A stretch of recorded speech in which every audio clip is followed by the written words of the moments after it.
Primeira carta de Pedro, e eu gostaria de convidar os irmãos a ler no capítulo 2 da carta de Pedro. Aí está no finalzinho. Para aqueles que seguem esta tradução da Bíblia para Todos, o texto que nós vamos ler na primeira carta de Pedro, no capítulo 2, está na página 1385, para aqueles que usam a Bíblia para Todos. 1385. Vamos ficar de pé, queridos irmãos. O texto bíblico está impresso nos nossos boletins também. Podem segui-lo no boletim ou nas vossas Bíblias. Primeira carta de Pedro, no capítulo 2, e vamos ler do verso 1 até ao verso 10. Diz assim a palavra do Senhor.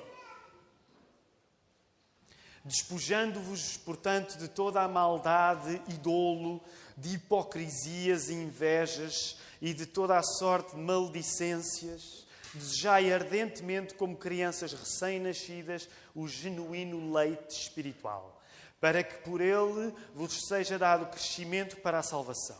Se é que já tendes a experiência de que o Senhor é bondoso, chegando-vos para ele a pedra que vive, rejeitada sim pelos homens, mas para com Deus eleita e preciosa.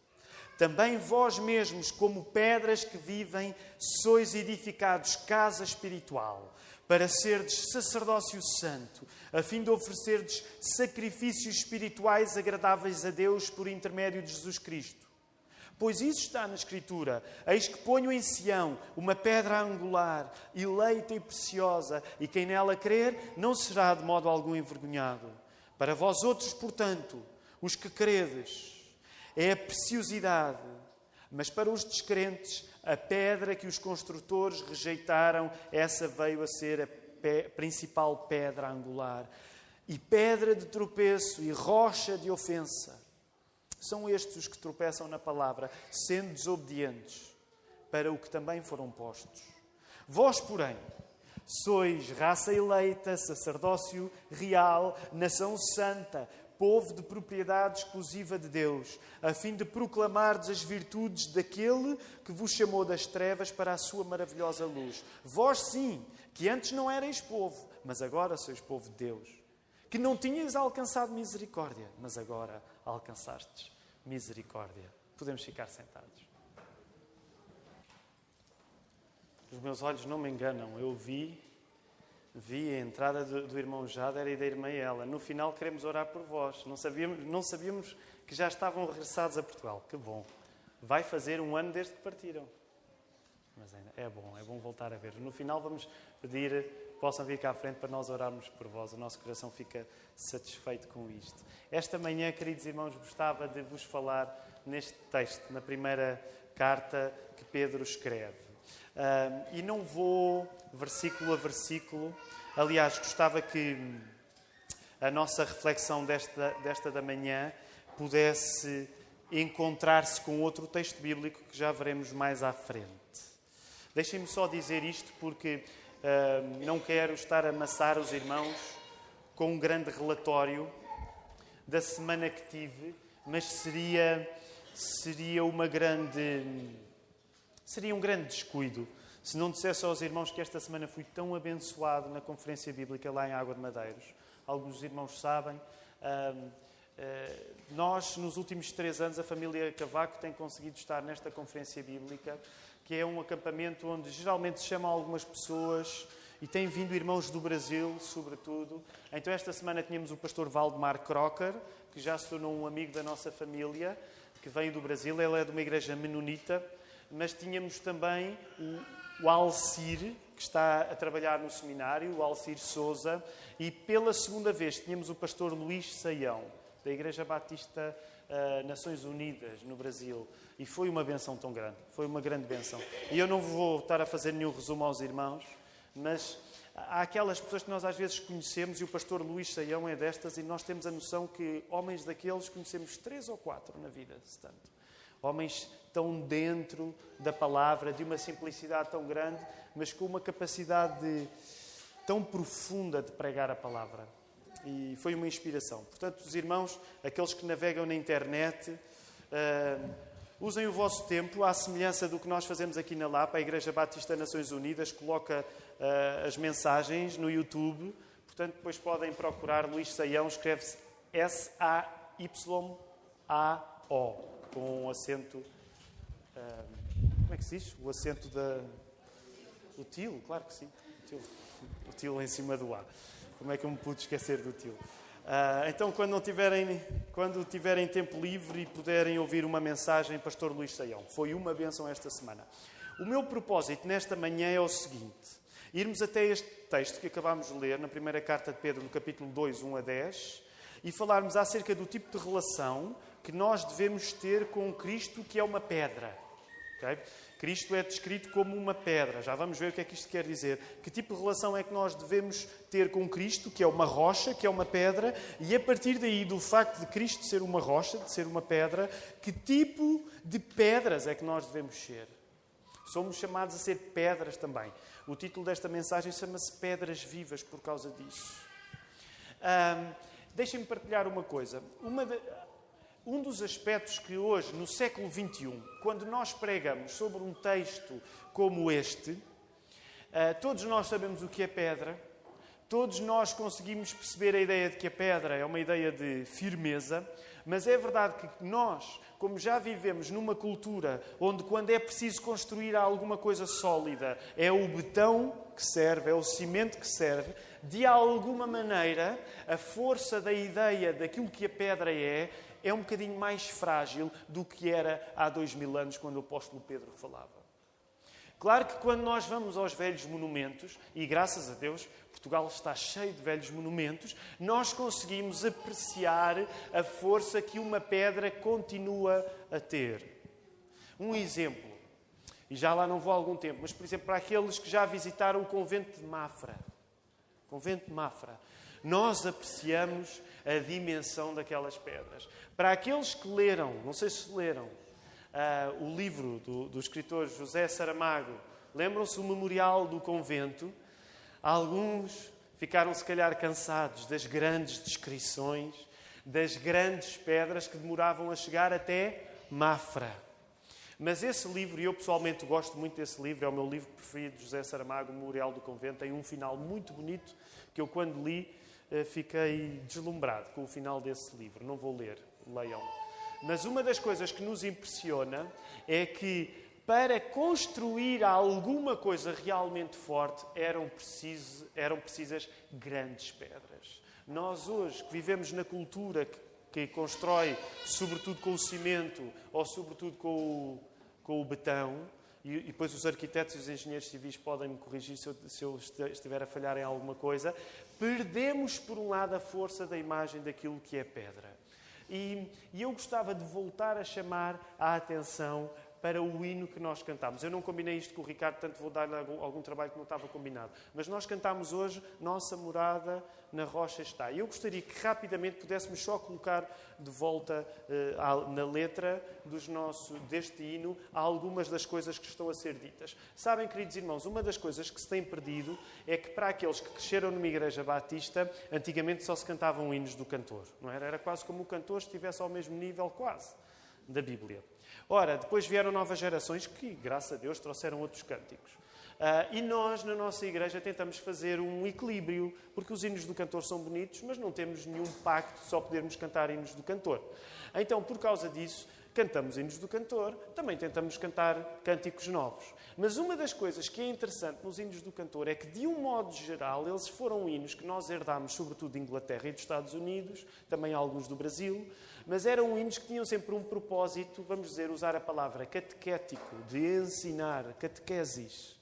E então, quando nós estamos a cantar algumas coisas, havia esta ideia de que, para uma geração que não tinha o acesso à informação que nós hoje temos, decorar os hinos do cantor cristão tornava-se um instrumento de aprendizagem bíblica. Por isso é que os irmãos que são mais antigos, muitas vezes, conseguem, em relação aos hinos do cantor cristão, não só alguns cantá-los de cor, mas saber geralmente o número que eles tinham, não é assim? Porque decoravam.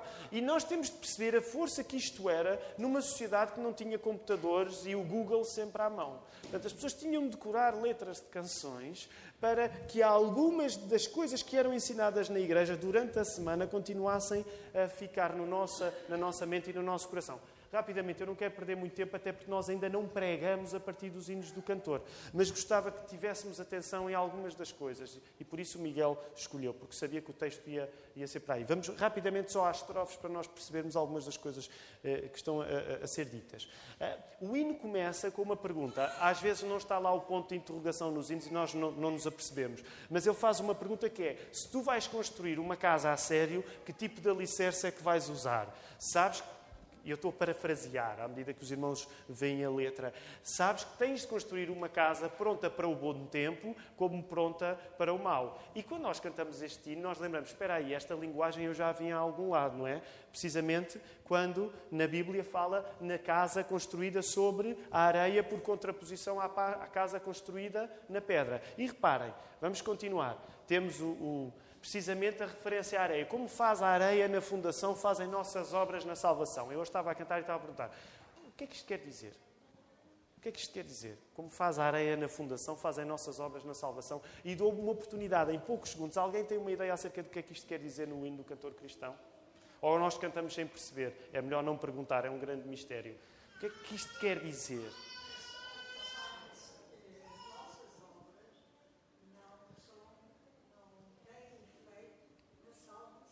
Precisamente, esta é uma afirmação, como a irmã Irene diz, esta é uma afirmação da doutrina da justificação pela fé. Se alguém confia nas suas boas obras para construir uma casa, vai apanhar uma grande desilusão. Portanto, todos aqueles que tentam usar a areia como fundação, eles vão se dar mal. E por isso é que está lá a dizer, se nós construímos a nossa salvação naquilo que nós fazemos, não vamos conseguir.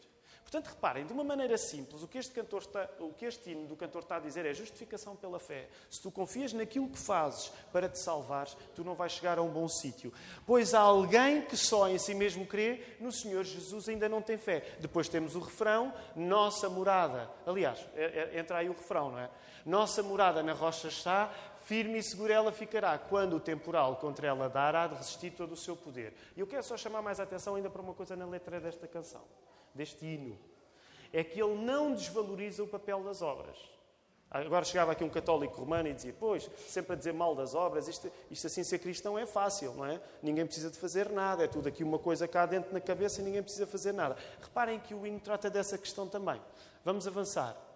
Os cristãos, porém, que de veras creem, que colocam a sua convicção no Senhor Jesus, pelas obras mostram a fé que têm. Portanto, se nós rejeitamos as obras como o lugar onde construímos a nossa fé, não quer dizer que não precisamos fazer obras. E permitam-me, é um domingo de agosto, eu estou muito livre, nem sequer tenho um texto, tenho só tópicos hoje, que é aqueles sermões onde eu geralmente levo ainda mais tempo. Mas eu vou tentar não o fazer. Mas deixem-me juntar isto a uma coisa que o Manel estava a dizer com razão.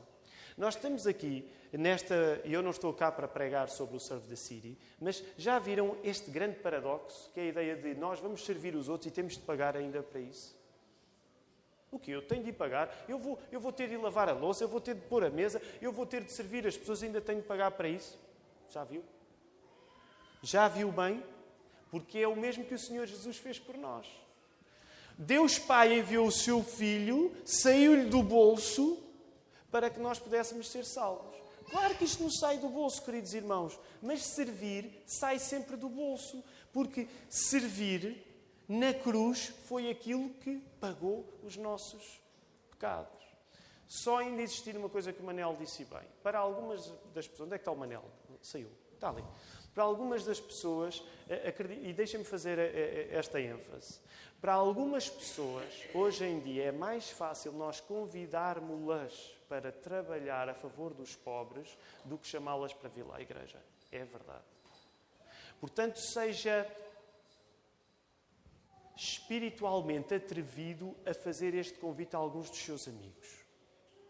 Porque para algumas pessoas elas vão... Certo. Se calhar, mesmo tendo em conta que têm de pagar para servir, ou em último caso, pague você, para um amigo seu vir, mas se calhar para algumas pessoas, como o Manel disse, é mais fácil elas irem num trabalho da igreja, servir os outros e, por causa disso, começarem a reconhecer que esta igreja faz alguma coisa pelos outros e estarem a maior parte de espírito um dia mais tarde para virem cá. Portanto, essa é uma das coisas que nós queremos chamar a atenção e que enfatiza a importância das obras. Não para nos salvar, como o hino corretamente diz, mas porque as obras... Não é preciso. Mas porque as obras são uma evidência da fé que nós temos. E por isso nossa morada na rocha está. Vamos ao texto, rapidamente. A lógica apresentada neste texto, que nós podemos ver aí em 10 versos, e eu vou apenas focar alguns aspectos do texto, não vou focar todos. A lógica é que nós somos chamados neste texto, no versículo 5, também vós mesmos, como pedras vivas, sois edificados casa espiritual para serdes sacerdócio santo. Vamos parar aqui. A ideia é esta. Querido cristão, tu és chamado a ser uma pedra, porque antes de tu seres chamado a ser uma pedra, Jesus é uma pedra. Portanto, a lógica é chamar o leitor da carta do apóstolo Pedro a identificar-se como uma pedra no versículo 5, porque no versículo 4 anteriormente foi explicado que Jesus é uma pedra. Logo, tu és chamado a ser uma pedra porque Jesus é uma pedra. Nós somos chamados a ser pedras vivas, a sermos lugares firmes, porque Jesus é a pedra de esquina. E a pedra de esquina tinha a importância de ser um fundamento. Ainda hoje, quando há, às vezes, a inauguração de obras importantes, às vezes os políticos não vão só inaugurar as obras quando elas já estão feitas. Muitas vezes os políticos, antes das obras estarem feitas, vão inaugurar a primeira pedra, que tem esta função de representar a pedra sobre a qual todas as outras assentam. É este tipo de pedra, esta pedra de esquina, como o texto nos fala, que Jesus é. E que, ironicamente, nós vemos no versículo 6, ponho em Sião uma pedra angular, eleita e preciosa, e quem nela crer não será de modo algum envergonhado. Esta pedra angular, sobre a qual todas as outras coisas assentam, não há nada que se possa segurar no mundo que não esteja seguro no facto do Senhor Jesus ser a pedra. Mas reparem a ironia no versículo 7. Para os descrentes, Jesus não é a pedra de esquina. Para os descrentes, Jesus é a pedra que atrapalha, é a pedra de tropeço. Ora, o que o apóstolo Pedro, inspirado pelo Espírito Santo, quer é que nós, enquanto cristãos, sejamos pedras, porque Jesus é pedra. Agora, antes disto parecer fácil, teologicamente, sim, certo, devemos ser pedras porque Jesus é pedra. Antes disto parecer fácil, teologicamente, vamos a um texto que nos diz que isto foi difícil biograficamente para Pedro. Antes disto parecer fácil, teologicamente para nós, vamos a um texto onde esta mesma lição que Pedro estava a ensinar agora foi difícil para ele aprendê-la na prática. Antes de nós interiorizarmos que devemos ser pedras vivas porque Jesus é pedra viva, vamos lembrar-nos que o homem que está a escrever isto aprendeu esta lição de uma maneira particularmente dura. O homem que está a escrever isto, Pedro, aprendeu esta lição acerca de Jesus ser a pedra de uma maneira particularmente dura. É redundante, hoje só falamos de coisas duras e pedras. Vamos até Mateus no capítulo 16. Mateus no capítulo 16.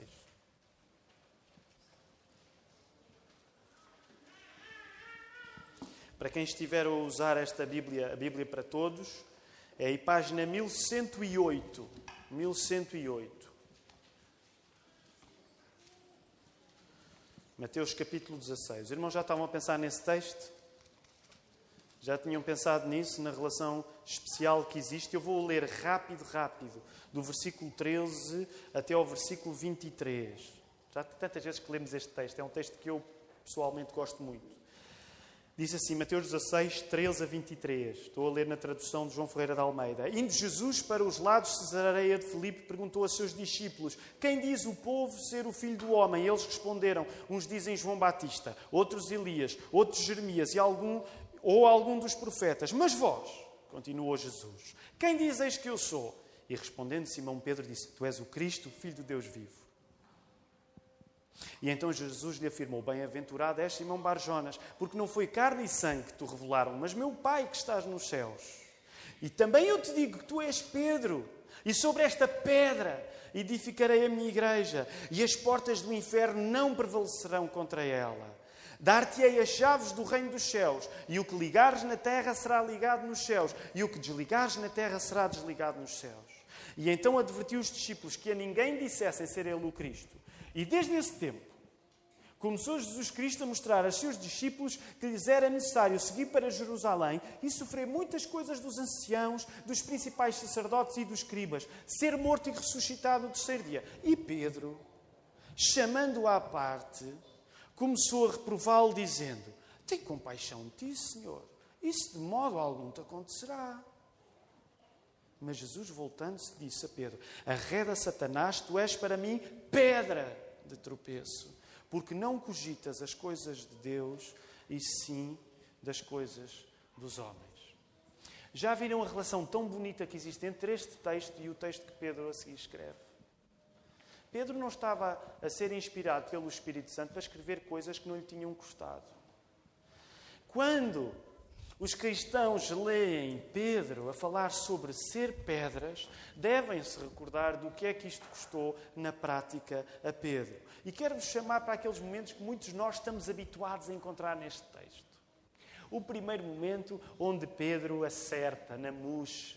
Acerta na mousse como nenhum outro andava a acertar. Quando Jesus perguntou: Então, mas vocês, o que é que dizem que eu sou? E Pedro, nós podemos imaginar Pedro cheio de fôlego, a destacar-se, os ombros direitos, a dizer, não é? Mesmo como se costuma hoje dizer no inglês, right on the money, mesmo ali com toda a convicção. Pedro aí, já viram em versículo 16, Tu és Cristo, o Filho do Deus vivo. E estou a parafrasear, vou usar expressões que não estão no texto. E ele a sentir, bingo, acertei como nenhum dos outros discípulos acertaram. E reparem bem o que é que Jesus lhe diz. Tu és tão feliz, és tão bem-aventurado, Simão Barjonas. Porque tu não disseste isso porque sabes, tu disseste isso porque o Espírito Santo te revelou. Bingo dos bingos para Pedro. E vejam bem o que ele vai dizer a seguir. Vai dizer: Tu és Pedro, não é? E sobre esta pedra. A nossa leitura não é que Jesus estava a colocar Pedro como o fundamento da igreja. O que nós acreditamos é que naquilo que Pedro tinha dito, ao olhar para Jesus e a dizer: Tu és filho de Deus, essa afirmação é aquilo que permite ao crente fazer parte desse edifício que é a igreja. Por isso nós falamos acerca de confessar Jesus como Filho de Deus. Nós acreditamos que a conversão envolve um momento onde nós declaramos: Jesus Cristo é o Filho de Deus. Qual foi a pergunta que eu fiz à Marta quando ela foi batizada e que geralmente os pastores fazem no batismo? Acreditas que Jesus é o Filho de Deus? Porque, segundo a declaração e a tua profissão da tua fé, minha irmã ou meu irmão, eu te batizo em nome do Pai, do Filho e do Espírito Santo. As coisas ligam-se assim. Quando nós declaramos o que Pedro declarou, significa que através do batismo nós damos entrada no corpo de Cristo, que é a igreja.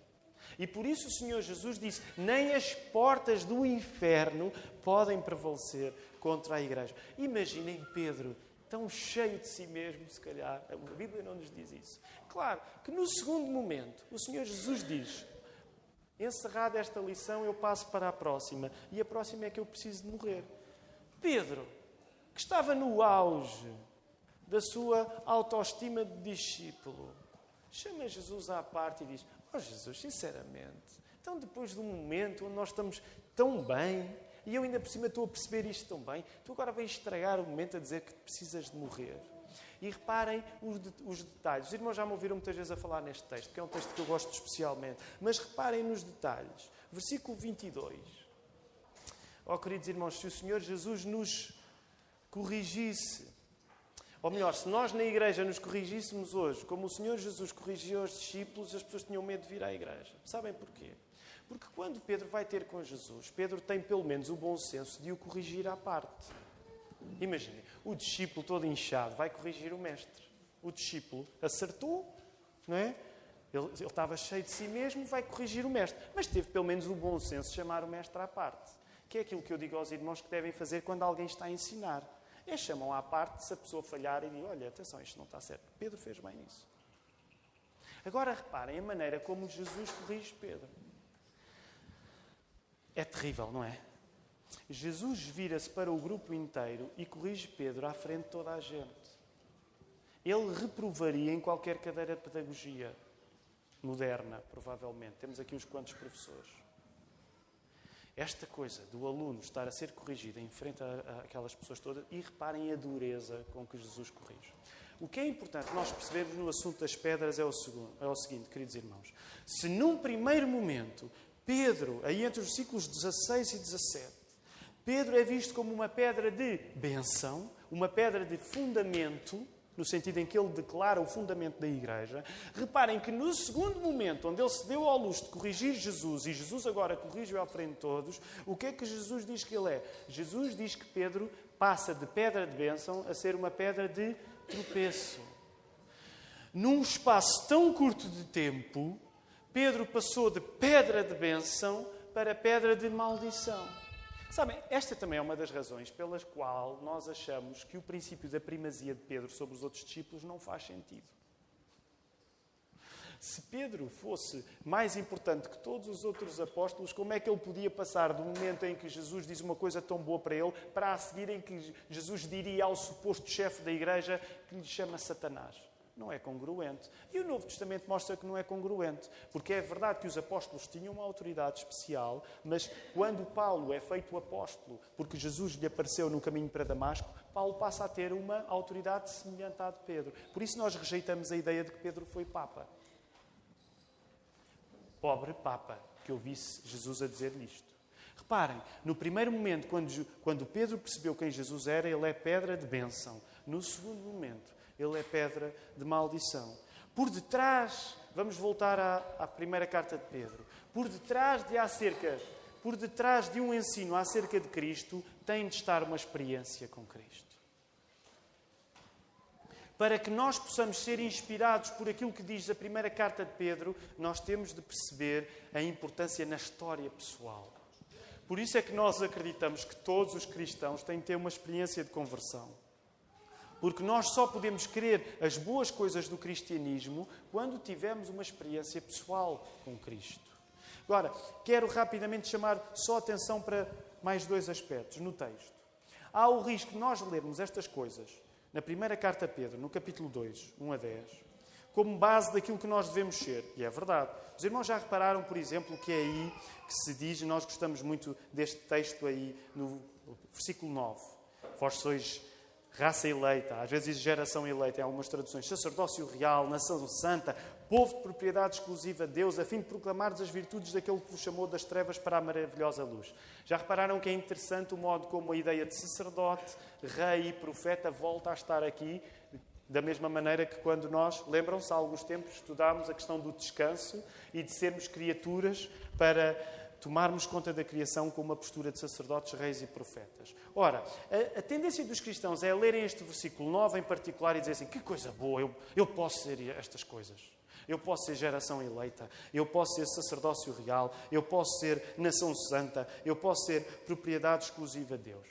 A questão é que nos momentos difíceis, onde nós não nos sentimos a ser geração eleita, nação real, povo da propriedade exclusiva de Deus, nós ganhamos uma certa frustração connosco próprios. E às vezes até podemos chamar uma frustração missionária, em que nós queremos ser estas coisas boas que a Bíblia diz que nós somos, mas nós não as conseguimos ser, chegando ao ponto de até termos vergonha de saber a opinião que os outros têm acerca da nossa fé. Muitas vezes isto acontece assim.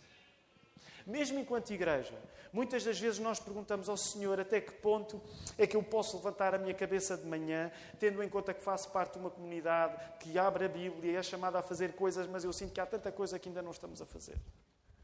E depois começamos a ter vergonha porque gostaríamos que os outros reconhecessem coisas acerca de nós, mas sentimos que essas coisas ainda não são vividas na nossa vida prática. E aí temos uma certa frustração, podemos dizer uma frustração missionária.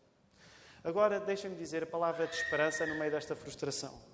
É que quando isto acontece geralmente porque nós estamos desligados de Cristo. E é quando nós estamos desligados do que Cristo deve ser para nós, pedra, fundamento, pedra de esquina, que nós não vamos conseguir ser as pedras vivas que devemos ser para os outros. Porquê é que nós não conseguimos ser as pedras vivas para os outros? Porque muitas vezes nós nos desligamos de Cristo, que é a pedra de esquina. Reparem, queridos irmãos, se vocês olharem para aí, para o versículo 3, o argumento do apóstolo Pedro é muito duro. É como se Pedro estivesse a dizer, olha, se com todas estas características que o Espírito Santo nos habilita a ser, vocês não conseguem comportar-se de acordo com elas, se calhar, no pior das hipóteses, isso pode ser sinal que vocês ainda não experimentaram, segundo o versículo 3, que o Senhor é bondoso. Portanto, o que Pedro estava a querer dizer, isto é importante ficar de mãos bem juntas, o que Pedro estava a querer dizer é que de cada vez que eu não consigo ser as boas características que Deus espera de mim, o problema não está em mim, mas está em mim na medida em que eu não me ligo a Cristo. Porque sempre que eu me ligo a Cristo, que é a pedra fundamento, eu vou ter a capacidade de ser pedra viva. Por isso é que Pedro coloca da maneira polémica no versículo 3, que é uma igreja, estamos agora a extrair daquilo que Pedro diz nos 10 versos, uma igreja que não consegue ser geração eleita, uma igreja que não consegue ser sacerdócio real, uma igreja que não consegue ser nação santa, uma igreja que não consegue ser povo, propriedade exclusiva em Deus. Na pior das hipóteses, isso pode significar que nunca provou que Jesus é bom. E que, no fundo, não depende de Cristo para aquilo que é. Isto são palavras muito duras que Pedro nos deixa. Ora, eu gostaria de terminar com 3 atitudes. Porque há 3 atitudes no texto que nos podem e devem ajudar quando nós pensamos em ser pedras vivas. E reparem, quando nós falamos acerca de sermos pedras vivas, falamos de um conceito espiritual. Uau, pedras vivas, parece bem. Mas falamos de um conceito espiritual que deve ter manifestações práticas. Deixem-me dar este exemplo. Eu não sei se ele ajuda, mas talvez ajude. Como é que nós sabemos que podemos ser pedras vivas para os outros? Uma das coisas que eu diria numa sociedade como a nossa, por exemplo, uma sociedade com tantas dificuldades no campo da família, uma família cristã pode ser pedra viva, quer para a sua comunidade de igreja, quer para os seus amigos que não são crentes, sendo uma família que manifesta ser um porto de abrigo para todos aqueles que precisam dela. Se nós, enquanto famílias, conseguirmos viver a nossa família de uma maneira que serve de abrigo para os irmãos da nossa igreja e que serve de abrigo para aqueles que ainda não conheceram Cristo, esta é uma maneira que as pessoas olharão de fora e vão dizer assim, aquela família é uma família pedra, eu posso ir lá descansar, quando tudo treme, eu sei que lá estou seguro. Por isso é que é importante nós termos amizades com pessoas não cristãs que se cercam de nós para nos ouvirem e para serem recebidas por nós. Mesmo que muitas vezes essas pessoas passem a vida inteira sem nunca manifestar um desejo de vir até a igreja, queridos irmãos. Não parta do princípio que os seus amigos que nunca vieram até à igreja não estão a usufruir das suas boas qualidades espirituais. Porque de cada vez que nós conseguimos ser amigos fiéis para pessoas não crentes, de alguma maneira podemos dizer que estamos a ser pedras para eles. Por isso é tão interessante. Existem alguns casos na nossa igreja assim. É tão interessante isso. Às vezes nota-se, alguns dos irmãos trazem amigos continuamente. E às vezes pode ser só uma vez no ano. Mas nós apercebemos que está ali gerada uma amizade em que aquela pessoa, mesmo que nos visite só uma vez no ano, ela confia naquela amiga, naquele amigo e o vê como uma pedra viva, como um sítio em quem pode confiar a amizade. A amizade é uma manifestação do Evangelho do Senhor Jesus. Somos chamados a ser pedras vivas como lugares de firmeza, mesmo para pessoas que podem nunca declarar a sua fé em Cristo. E por isso é que agora, ao antecipar o setembro que temos pela frente, uma das nossas preocupações é precisamente: Senhor, ajuda-nos enquanto igreja a nós irmos e servirmos a cidade, mesmo quando a cidade não responde da maneira que nós gostaríamos. Porque somos pedras vivas, mesmo quando seguramos as pessoas à nossa volta e elas não acreditam naquilo que nós acreditamos. Os 3 conselhos práticos com os quais quero terminar. Reparem em versículo 1, versículo 2 e versículo 4. Há atitudes práticas que eu gostaria de aconselhar aos irmãos esta manhã ainda. Primeira atitude prática é: deixem coisas para que possam viver enquanto pedras vivas, relacionadas com Cristo, que é a pedra de esquina. Queridos irmãos, comecemos pelas más notícias. Há coisas que nós temos de deixar. Por isso é que o apóstolo Pedro começa, por exemplo, em algumas traduções diz, na minha, despojando-vos, portanto, de toda a maldade, dolo, hipocrisia, invejas e maldicência. E eu não vou falar sobre estas características em particular, porque hoje não é o meu objetivo. Mas é impossível nós sermos pedras vivas se nunca perdemos nada. É impossível nós sermos sítios seguros para as outras pessoas se nunca largamos algum tipo de atitudes na nossa vida. E, meus amigos, não é largar as coisas que nós não queremos ter. Assim também eu. Não é? Fazer sacrifícios que nós não nos sentimos atraídos a desejar. Sacrificarmos coisas que nós não desejamos não é sacrifício. Um sacrifício à medida do sacrifício de Cristo, ou inspirado no sacrifício de Cristo, são aquelas coisas que nós desejamos e dizer assim: eu não vou fazer isto por um bem maior. Portanto, é óbvio que para nós sermos pedras vivas, temos de deixar algumas coisas que até gostaríamos de ter. E reparem, as características que estão aí podem parecer muito negativas. Oh, queridos irmãos, mas é tão fácil nós sermos hipócritas. É tão fácil nós sermos invejosos. É tão fácil nós sermos maldizentes. O pastor Luís Saião, já não me lembro o ipsis verbis, mas uma das coisas que ele disse durante esta semana e que me tocou foi: a maldicência é uma coisa tão apetitosa de